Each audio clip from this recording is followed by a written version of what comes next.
Walmart Business saves you time, money, and hassle, which means you can focus on what really matters, like putting the money you save back into what you do, spending more time training your team, filling orders, and finding new clients. Anything and everything, right down to, oh, that's one, choosing the best hold music.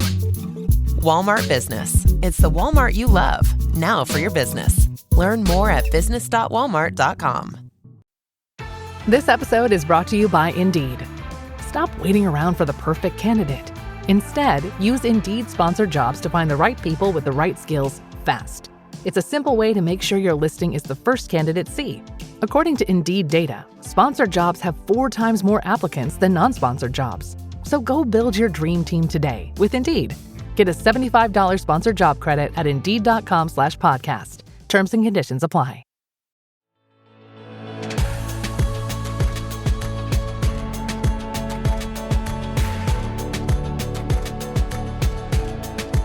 I'm Nicole Khalil, and you're listening to the This Is Woman's Work podcast, where we're redefining what it means, what it looks and feels like to be doing woman's work in the world today. And an inevitable part of most of our lives is retirement, the concept we probably think about more often than we think, and definitely not as often as we should. Most of us will work and save and hustle and spreadsheet our way through 40 plus years of careers and jobs just to hopefully, fingers crossed and 401ks maxed, spend the next 30 years not working. But today's episode isn't about financial planning, though if you don't have a retirement plan, seriously pause this, find a financial advisor, and then come back. This episode is about how we want that next chapter to look and feel. What do you want to do? Who do you want to do it with? Where do you want to spend your time and your energy and your hard-earned freedom? My personal vision for retirement has definitely evolved, though a few things remain consistent. Travel, always. My people, non-negotiable. A slower, gentler pace, yes, please. But what's changed is that I no longer imagine closing my laptop, walking out the office door, and giving everyone the finger on the way out. I mean, you know I was going to go out in style, right? But the thing is, I just don't see myself not working anymore. I see myself working differently, from calling instead of obligation, from purpose instead of pressure. Basically, I see working when I feel like it. I'm not rushing towards this finish line anymore. And the more that I think about it, the more I get why research shows that men's confidence dips in their 60s. I assume because their value has often been tied up in producing and providing. But here's the plot twist. Research also shows that women's confidence rises in our 60s. Maybe because we finally stopped caring so much about everybody else's opinions. And I, for one, am doing everything in my power to accelerate that trend. So, yeah, I'm rethinking retirement as more of what our guest calls rewirement. When Chow said the word, it hit me with a full body yes. This isn't just a transition, it's a rewiring, a reimagining, a reclaiming. So let's talk about that. Chow is the former CEO of AT&T Business and was the first woman of color to hold that role, overseeing more than 35,000 employees and serving 3 million business customers globally. Today, she sits on the boards of Franklin Covey, 3M, and CSX, teaches at Northwestern University's Kellogg School of Management, and is the author of Lead Bigger, a title that says exactly what it is that she does. And thank you for joining us again, episode 253, for those of you who do want to go back and learn to lead bigger. And I'm going to start today's conversation by asking the obvious question. What is rewirement? Yeah, thanks so much, Nicole. And it's a delight to be back here with you and sharing thoughts with your audience and your listeners on a topic that I'm super passionate, which is about rewirement. So maybe I could start with just the origin of this idea and this notion.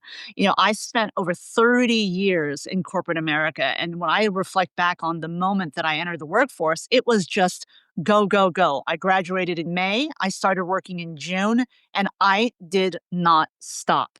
You know, fast forward, I had an amazing 3-decade plus career in tech and technology, you know, and rose to some quite high levels as an operator. And I found myself, kind of picking my head up after I had reached this pinnacle of, becoming a CEO of a giant business, something that I thought that I could do, but I never thought that it would happen for me. And I realized as I led my team and the business through the pandemic that there had to be more, right? And no one could say to me, hey, you haven't done your time. You haven't contributed to the industry. You haven't contributed to innovation, to the business, to your people, to your clients, to your investors. I looked up the word retirement because that's kind of what I was feeling. I was feeling this, is it time? Is it time for me to go? And the definition of retirement, as I found it, was to leave the workforce. And it occurred to me that the struggle I was having with this notion of retirement was that I didn't want to leave the workforce. I wanted to leave the type of work that I was doing because I had done it for so long and felt like I had achieved all of the things and more that I had wanted to. And I just felt like there was just more. There was more to life than this type of work, this type of women's work, if I dare say that, pun intended. So I thought to myself, I'm an electrical engineer by education. And when you have an old piece of equipment, old piece of technology, in order to refresh it, you often have to physically and literally rewire it. So it struck me, as an electrical engineer, that I had often rewired in school and in some of my more technical jobs, equipment, whether it was recoding from a software perspective or literally rewiring and from a hardware perspective. And I thought to myself, hey, this is a great play on words. What I actually have to do is rewire. I have to rewire my notion of work. I have to rewire what is important to me. And I got to go almost reinvent myself in an evolutionary way. Not really, kind of a revolutionary, but in an evolutionary way. And so I came up with this word of rewirement to describe this phase of my career. And one of the questions, Nicole, that I get very often is that, "And do you have to wait till the end?" Right? As if after 30 years it's the end. It's clearly not. Do you have to wait till you're doing something for a really long time to decide to rewire? And what I've come to learn as I've spent more and more time with people and have actively talked about this topic of rewirement is that no, you can rewire whenever you want, right? Some may call it a career pivot, right? That seems to be a word of choice. I like the idea of rewiring because it seems more natural. It builds on what you've already done. It builds on the skills, the experiences, the mindsets, the emotions, the preferences that you have built up over the years of experience and things that you've done. So rewirement is really about this next stage, whatever that stage may be. You could rewire in your 20s. I've got two Gen Z daughters, and one of their friends went to school for engineering, did that for 2 years, and decided she wants to become a teacher in her 20s, right? So she has rewired in her 20s with great intention, right? Yeah. So any of us can rewire at any time. And so that's the origin story of rewirement and how I think about it. It's really a refresh, a reset, an evolution for each of us of how we think about our work, but now in the context of our lives. I'm so glad that you said that because as I was preparing for this episode first, I mean, I love the play on words, right? Retirement, rewirement, it works. And I was thinking about how often we probably have the opportunity for rewirement in other transitions. Empty nesters came to mind, especially as a mom. I think we tend to define our lives and ourselves around our children for periods of time. And I'm not sure that that's a bad thing, but when they go off and chase their dreams or go to college or whatever it is that they do, I think that there is a natural rewirement that gets to happen. Or as you mentioned, doing a career pivot. I mean, there's probably a bazillion examples. But then that leads me to the question of any tips about how to do this. I would imagine there's a level of reflection and going inward that needs to happen. So I guess what are some of the steps or processes that you go through when you rewire, in a big transition like this? Yeah, absolutely. So I think the first step, and I'm speaking from experience as well as ironically, Nicole, I've had several requests from people that I've now worked with, if you will, in my refreshed portfolio life, in my rewirement era, if you will, over the last almost 3 years now. And I've had the request to write a book about rewirement, which I'm not committing to here on this podcast, but it I was just just going to start promoting it, so okay. but it just shows to me that there's just this need. There's this need to talk about the fact that work is not separate from your life. It's an integral part of your life. We as humans were made to work. The question is, what is that form of work? So step one that I would advise people to do is to reflect, right? To reflect on the work that you've done to date with this type of lens. The reflection should really be about what are the things that you're good at? What are the things that you like to do? What are the environments that you love to be in? What are the environments that you loathed, right? That you just did them because you had to. They are these kind of reflections of the experiences you've had to date, with, full on, you are accountable to nobody but yourself to answer these questions, right? Then think through, all right, well, how do I build on my skills, right? How do I build on the environments that I liked, the people that I'd like to help, the communities, the type of work, right? Let's say you loved project management, right? But you hated the marketing part of your job, right? So you would say, okay, I know I've got a great competency in project managing things and people, but I don't like that external, that marketing face of things. Right? You would then kind of log that to say, these are my strengths, these are my passion areas, right? These are the things that bring me to a better place in terms of how I feel about myself and how I've spent my time. Another equally important first step in conjunction with this reflection piece is to be very candid on what your life needs are. Right? Your life needs as it relates to things like money, healthcare, right? Healthcare insurance, caregiving responsibilities, right? What are your must-haves? Because as much as many of us would like to rewire at different points in our career, even earlier on, right? I didn't have a chance to talk to this daughter's friend about her rewirement, from an engineer to a teacher in her 20s. But my hope is for her that she has thought through the different trajectory that will place her on, right, in all facets of what that means. So this point of reflection, these moments of reflection are so critical. I would say that you should have an inner circle with which you can talk to about this. This is not something you can talk to everyone about. You should only talk to your true confidants who know you personally, whom you trust implicitly. As you might imagine, this is not something that you want getting out there, especially if you're still fully employed, right? And engaged as fully in your, let's say, day job, right? So this is something that you have to intentionally make time for, and bounce things off other people that really know you, the people who really, really know you, and have seen you at your best and also seen you at your worst. So reflection is the first thing. The second thing that I would say after all of that kind of scope of reflection is you got to do your research, right? You got to do your research. And one of the biggest mistakes that I see people make in this research part of what am I going to do next? What does rewirement look like for me is they think that they cannot start that research activity until they are done with their prior job. Okay. I'll never forget this conversation I had with a headhunter decades ago, and it really stuck with me.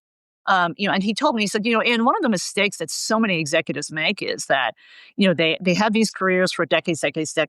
Then they retire. Then they decide that they want to go teach. They want to go be on boards. They want to go do these other things.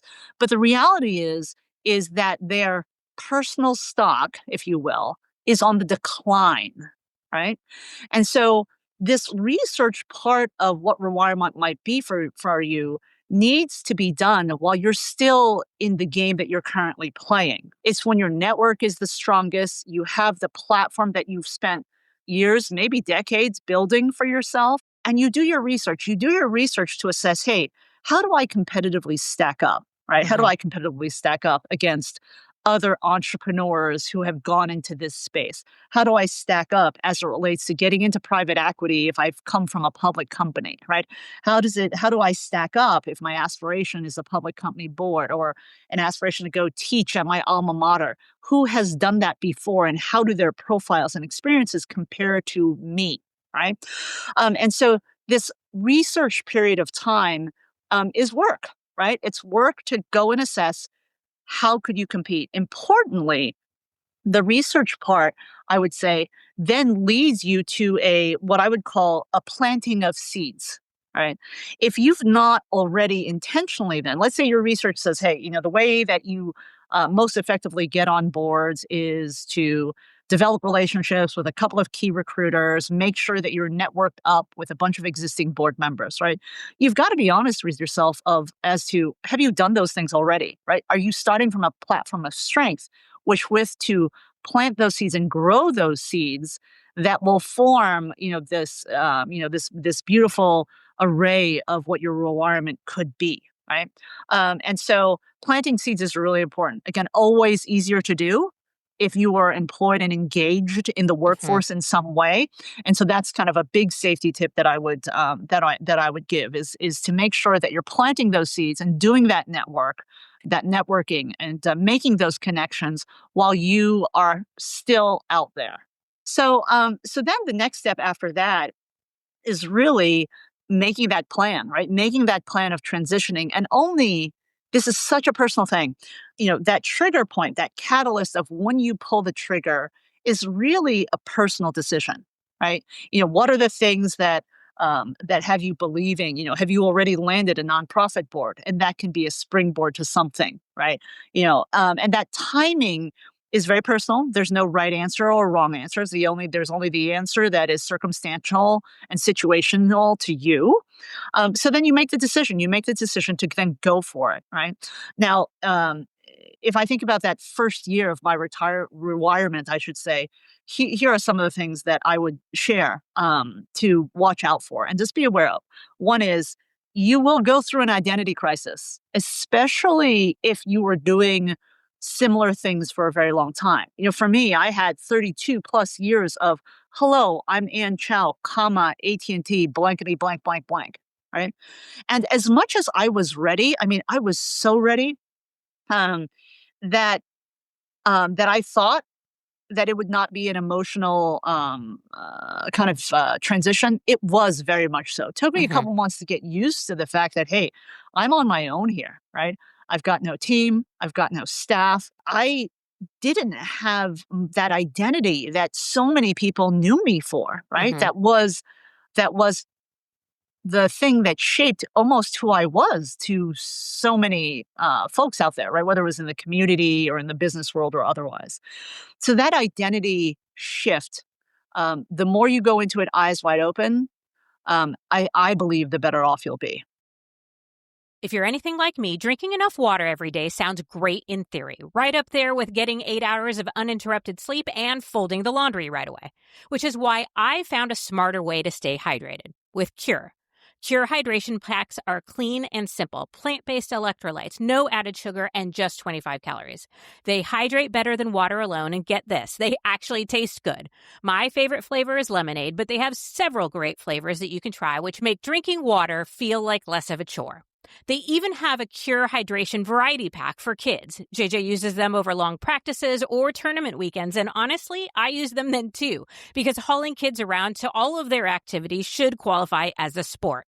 Listen, staying hydrated isn't just about water. You also need electrolytes. That's why I love Cure. It's clean, tastes great, and actually works. And for This Is Woman's Work listeners, you can get 20% off your first order at curehydration.com/womanswork with code womanswork. And if you get a post-purchase survey, make sure to let them know you heard about Cure right here. It really helps support the show. Don't just drink more water, upgrade it with Cure. Hey, the vibes are slipping. I think it's time to bring out the Velveeta shells and cheese. The holidays are a time to go all in on indulgence. Headline your meals with the rich, creamy meltiness of Velveeta shells and cheese and satisfy your holiday cravings like no other. Bring that main course energy to your side dish. Celebrate extra with Velveeta these holidays. Hey, this is Bill Simmons from the Bill Simmons Podcast, here to tell you that Michelob Ultra, the official beer partner of the NBA, is bringing NBA fans closer than ever this season with chances to win great prizes, including courtside tickets. Enter now at michelobultra.com/courtside. Michelob Ultra Courtside 25 to 26. No purchase necessary. Open to U.S. residents 21 plus. Begins on October 1st, 2025 and ends on June 30th, 2026. Multiple entry periods. See official rules at michelobultra.com/courtside for free entry deadlines, prizes, and details. One of my biggest takeaways is that this is a much longer transition than we might be giving it credit for. Whether we're talking about rewirement, retirement, or anything else, it's kind of no matter what it is that you want retirement to look like, whether it is you don't ever want to work again or you want to continue to work at a really high capacity in some way or anything in between, reflecting on what it is that you want. Because I know a lot of people who have done the traditional retirement. I stopped working, I'm done. And the identity crisis still happens. The fear around money, this sort of not knowing what to do with yourself. All of that to say is to, yes, reflect, think about what it is that you want, how you think you want it to look and feel and all of that. To do some basic research, even if the thing is, I want to do nothing. Okay, but then what does nothing look like for you? What hobbies do you think you're going to want to do? Why not start some of them now to actually see if that's something you're interested in? And then that plan of transition, going back to something that you said early on was, what are your life needs? I'm glad you mentioned not just money, but insurance and healthcare and things like that. These are, I think, big issues. And also a little bit of like the inner circle of who you want to do this with. Like if I am in theory retiring or rewiring with someone else, how aligned is that experience or how we want it to look and feel? Because if one person wants one thing and another person wants something entirely different, like that's a conversation that needs to be had. And my biggest takeaway is that most of us are making the mistake to have these conversations, reflect, plan, research until after the transition happens, as opposed to being proactive and thoughtful about it. So, out of curiosity, now that you've been in rewirement for, I think you said 3 years, Yeah.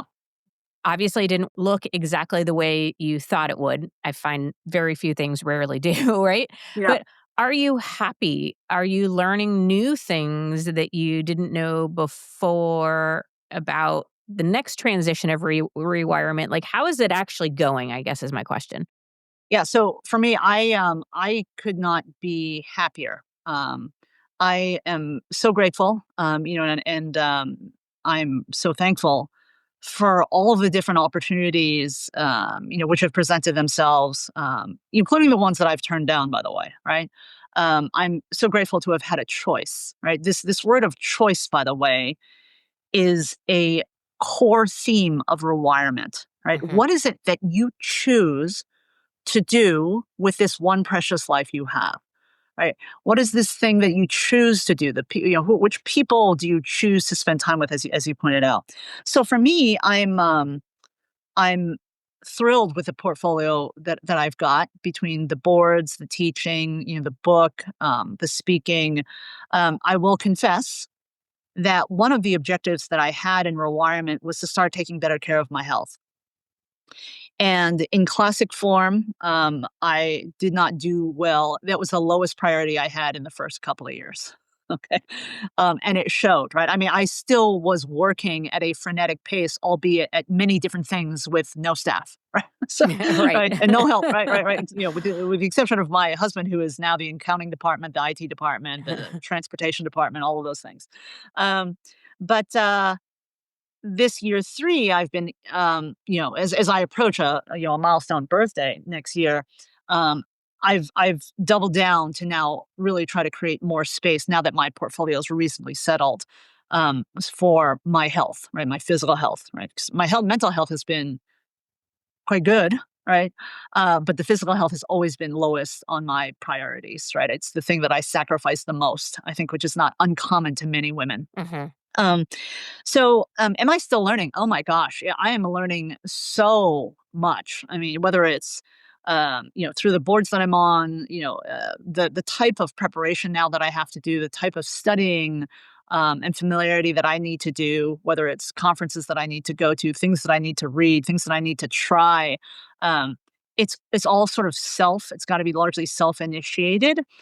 So even in the context of the business world today, while I'm not a practitioner, I still feel quite relevant on many different areas, and in particular the area of leadership and culture and business transformation, all of which are imperatives in every single business today. Right. Yeah. So I am learning an immense amount, but I can't emphasize how strongly that you may have this vision of rewirement, but the people that you love and you want to spend an immense amount of time with, one, they may no longer be local, right, to you. Two, they might not actually envision this, And if I could share a personal story that I think might be relevant to folks, many folks that I've talked to have this vision of when they have children, that when they retire, right, from the regular grind, that part of their retirement slash rewirement is they want to go move closer to the children wherever they are and spend time. Hopefully there may be more children and grandbabies and grandpets and all these other things. I had a friend tell me a couple of decades ago, like, yeah, that's a great, and she was a couple of years older. She said, that's a great vision, but the reality is that you don't want to serve as an anchor to your children, right? Their careers will ebb and flow just like yours did.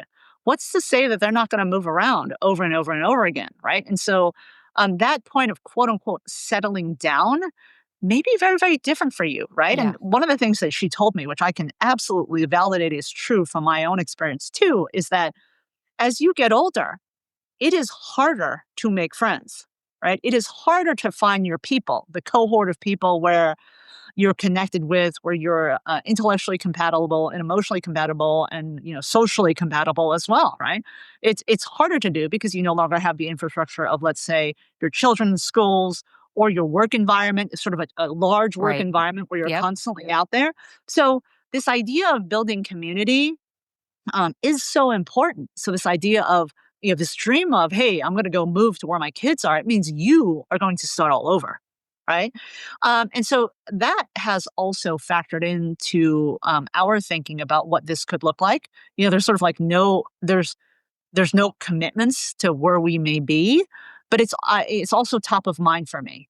Having relocated a little bit later, in my career, I've experienced that even while I was working, that it is harder to integrate yourself into a community as you get older, right? So Right. those structural things don't necessarily exist, right?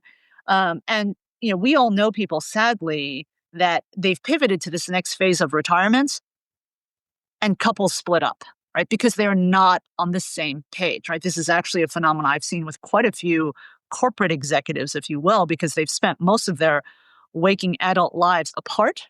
And then all of a sudden, all of this togetherness is not what was in the plan, right? Mhm. It was not, and it's also not how their relationship was shaped, right? So that takes work, right? That takes work as well. Again, it's all work, but it's just a different type of work, a work that you choose to do. And I think these are all things that are relevant when you're thinking about rewirement. Yeah, I'm so appreciative of all of that. I'm just going to call it real talk because I think we often say or think things like, oh, we'll just live where our children live. Well, if you have multiple children, then they live multiple places. And I like this, being an anchor, you don't want to be the factor in whether or not they move or take an opportunity. And also this idea of community. Yeah. I see that with my own parents where it is really hard to make new friends. You're not just surrounded by people like on a regular basis like you are at work or with your kids' activities and things like that. And I don't know if burden is the right word, but you don't want your children, I think most of us don't want our children to feel like they're responsible for our community and our connection and our happiness either. And yes, I can totally see how your relationship with your partner would completely evolve when you have that much more time. And it's like, do we really even like each other? Do we like hanging out with each other? I mean, there's Yeah. so much to this that I think some forethought and treating it more like a transition would behoove all of us. So my last question is, in work, we have all sorts of metrics that let us know if we're successful or not. In parenting, maybe not metrics, but I think we have ways where we define our own success as a parent. Any tips or thoughts about how we determine our success at rewiring?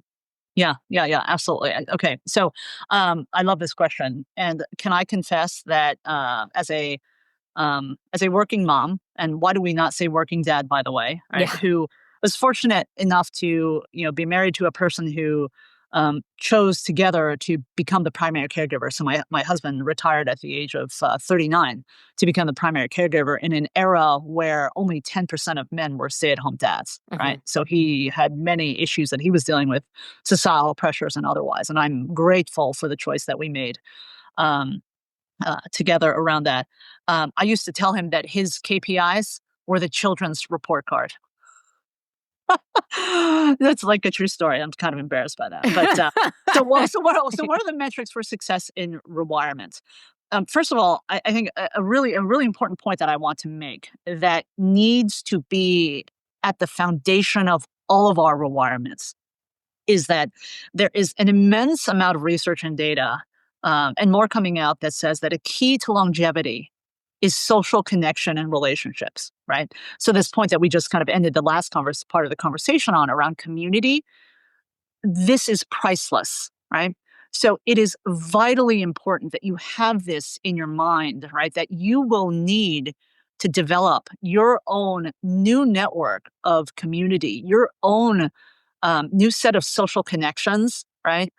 From transactional to meaningful, but you will, even if you're an introvert, right? And I am introverted engineer by sort of my origins. You will need to have connection with more than just one person, right? More than just your family, right? Um, so that is critical, and I'll give you an example of that, and then I'll go to the close with the how I think about success in the context of rewirement, metrics wise, is my parents followed us to Texas a couple years after we moved, and it was not something that I expected them to do or wanted. I of course secretly wanted them to do it, but I didn't ask them to do it. And they moved into one of those continuing care retirement communities. And this was right before the pandemic. I am 100% confident that their choice to place themselves into a community of people um, elongated their lives. I lost my father at the end of last year.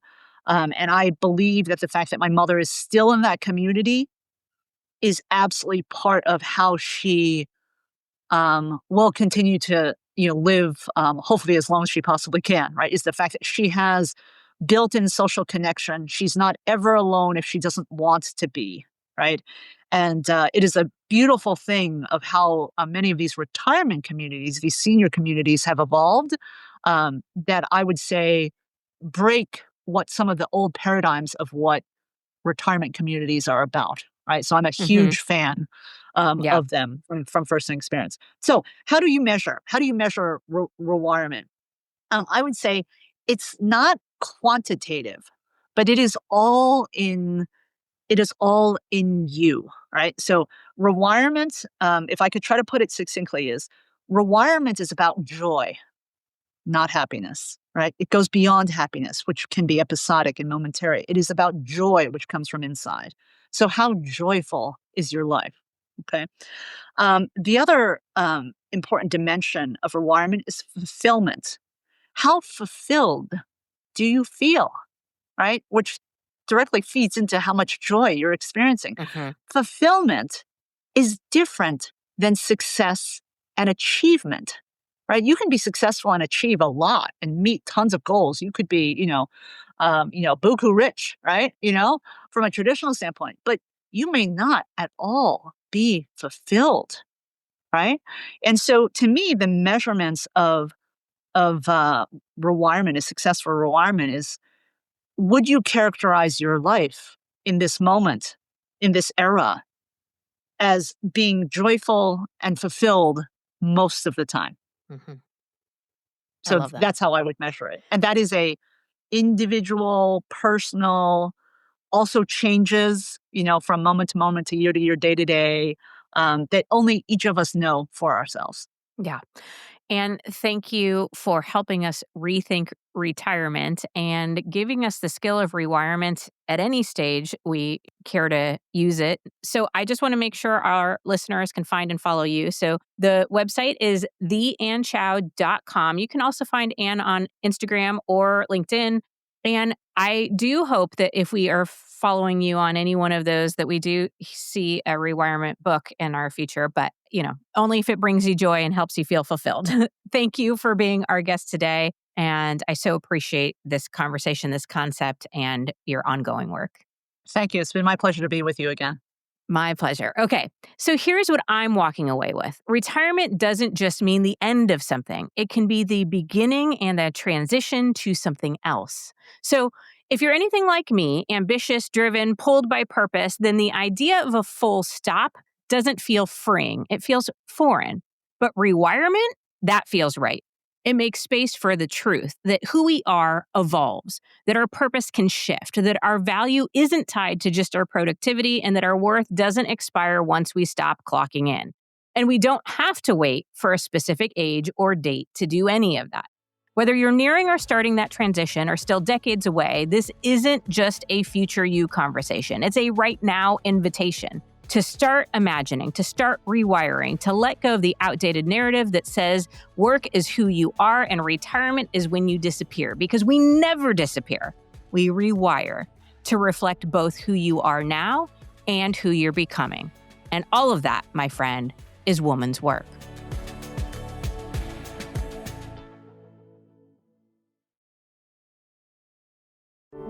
Every minute your finance team spends wrestling with data is a minute lost. Insight Software's AI-powered insights instantly move you from complexity to clarity. Automated analysis, real-time reporting, strategic recommendations, all at your fingertips. Transform how your finance team works and watch your business grow. Stop wasting time. Start making smarter decisions. Learn more at insightsoftware.com/AI. You know the words that dominate our news cycle. Private equity keeps inventing generative artificial intelligence. tax on home. America's chip fueled by market volatility. Bets on Fed rate cuts. But do you truly understand how they impact your world and your wallet? In a world that skims the what, understand the why. Because context changes everything. Subscribe to learn more at Bloomberg.com, the global benchmark for business news.